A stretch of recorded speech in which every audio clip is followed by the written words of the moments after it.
Praise the lord. మన ప్రభువును ప్రేరక్షకుడైన యేసుక్రీస్తు వారైతే ప్రశస్తమైన నామములో మీ అందరికీ ఉదయకాల శుభాభివందనములు తెలియజేస్తా ఉన్నాను.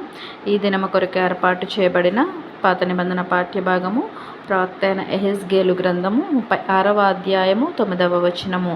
నేను మీ పక్షముననున్నాను. ఈ వాక్యమును మనము గమనించినట్లయితే దేవుడు ఇజ్రాయేలులను పునరుద్ధరింప చేయుదునని వాగ్దానము చేస్తూ ఈ మాటను పలికినట్లుగా మనము చూస్తూ ఉన్నాము. నా ప్రియ సహోదరులారా, నిర్జనమైన ఇజ్రాయేలీల దేశమును, పాడు చేయబడిన ఆ యొక్క దేశమును, అవమానము నొందిన ఇజ్రాయేలీల దేశమును దేవుడు మరలా తిరిగి కట్టాడు. దానిని పుష్పింపచేశాడు, దానిని ప్రహర్షముతో నింపాడు. నేడు నీవు కూడా నీ జీవితమును దేవునికి అప్పగించుకుంటే ఆయన నీ జీవితమును కూడా తిరిగి పునరుద్ధరింప చేస్తానని, ప్రహర్షముతో నింపుతానని ఈ యొక్క వాక్యము ద్వారా మాట్లాడుతూ ఉన్నాడు. నేను మీ పక్షముననున్నాను అని ఈ ఉదయకాలమున మనతో దేవుడు మాట్లాడుతూ ఉన్నాడు.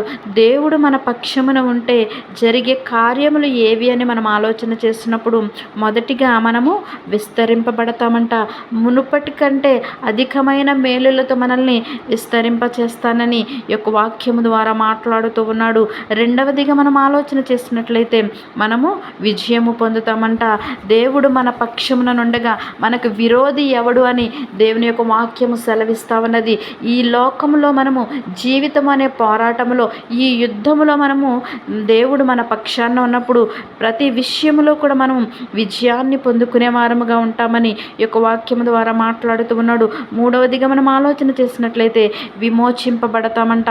నా ప్రియ సహోదరులారా, దేవుడు మనల్ని విమోచిస్తానని, ఆయన రక్షణ ద్వారా మనల్ని ఈ లోకంలో నడిపిస్తానని ఈ యొక్క వాక్యము ద్వారా మాట్లాడుతూ ఉన్నాడు.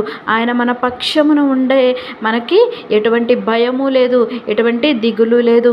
పాడైపోయిన ఇజ్రాయేలీల దేశమును దేవుడు మరలా తిరిగి కట్టాడు, దానికి మరలా పునరుద్ధరింపజేశాడు, మరలా దానిలో ప్రహర్షముతో దాన్ని నింపినట్లుగా మనం చూస్తూ ఉన్నాము. నేడు నీ జీవితమును కూడా దేవుడు మరలా పునరుద్ధరింప చేయాలని, తిరిగి కట్టాలని, నీ పాడైన జీవితాన్ని దేవుడు ప్రహర్షముతో నింపాలని ఆయన ఎదురు చూస్తూ ఉన్నాడు. దానికి నీవు నీ జీవితాన్ని ఆయన చేతికి అప్పగించుకుంటే ఆయన తిరిగి మరలా నీ జీవితాన్ని పునరుద్ధరింప చేసి ఆనందముతో ప్రహర్షముతో నింపుతానని యొక్క వాక్యము ద్వారా మాట్లాడుతూ ఉన్నాడు. ఆయన చేసే కార్యములు మన జీవితంలో జరుగులాగున దేవుడు మన పక్షాన ఉండేటటువంటి జీవితాన్ని మనము కలిగి జీవించలాగున అట్టి కృప పరిశుద్ధాత్మ దేవుడు మనందరికీ అనుగ్రహించునుగాక. తలలు వంచి ప్రార్థనలు ఏకీభవించవలసిందిగా కోరుచున్నాను. మహోన్నతుడును మహాగణుడైన మా ప్రియ పరలోకపు తండ్రి, నీ ఘనమైన శ్రేష్టమైన నామానికి లెక్కలేని వేలాది స్తుతులు స్తోత్రములు చెల్లిస్తా ఉన్నాము ప్రభువా. అయా, ఈ ఉదయ కాలంలో మాతో నేను మీ పక్షముననున్నాను అని ఈ యొక్క వాక్యము ద్వారా మాతో మాట్లాడినందులకు నీకు స్తోత్రములు ప్రభువా.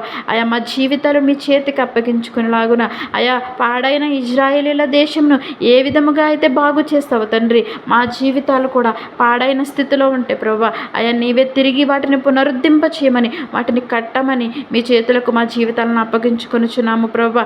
ఈ దినమంతయు నీ చల్లని రెక్కల కింద కాచిదాచి భద్రపరచుమని యేసయ్య అతి పరిశుద్ధ నామములో అడిగి వేడుకొనుచున్నాము తండ్రి. ఆమేన్.